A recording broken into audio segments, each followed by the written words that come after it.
Hey everyone, welcome back to my channel. If you're a Sims 4 player dealing with that annoying screen flickering issue in 2025, you're in the right place. This problem can really kill the fun of building your dream sim life, but don't worry, I'm going to walk you through some simple, effective fixes step by step. By the end of this video, you'll have your game running smoothly again. Let's dive in. First, the most common cause of screen flickering is outdated graphics drivers.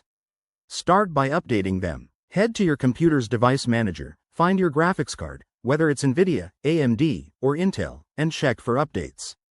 Download and install the latest drivers from the manufacturer's website. This alone fixes the issue for many players.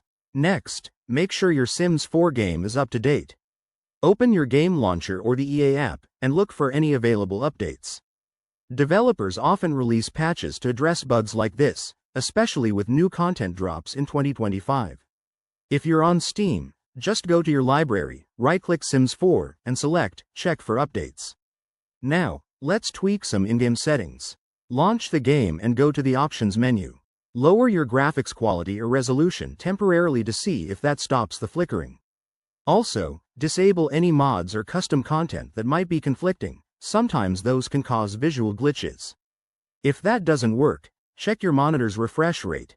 Make sure it's set correctly in your display settings. For most setups, 60 Hz is standard, but if you've got a higher refresh rate monitor, ensure it's compatible. Another quick fix. Run the game in windowed mode instead of full screen to test if it's a display mode issue. Lastly, if you're still seeing flickering, it could be a hardware problem. Ensure your computer meets the minimum requirements for Sims 4 in 2025, and consider running a malware scan or checking your RAM. If all else fails, reach out to EA support. They're usually helpful. There you have it, folks. These steps should get rid of that pesky screen flickering and have you back to simming in no time. If this video helped, give it a thumbs up and subscribe for more gaming tips. Drop your questions in the comments below. I'll see you in the next one.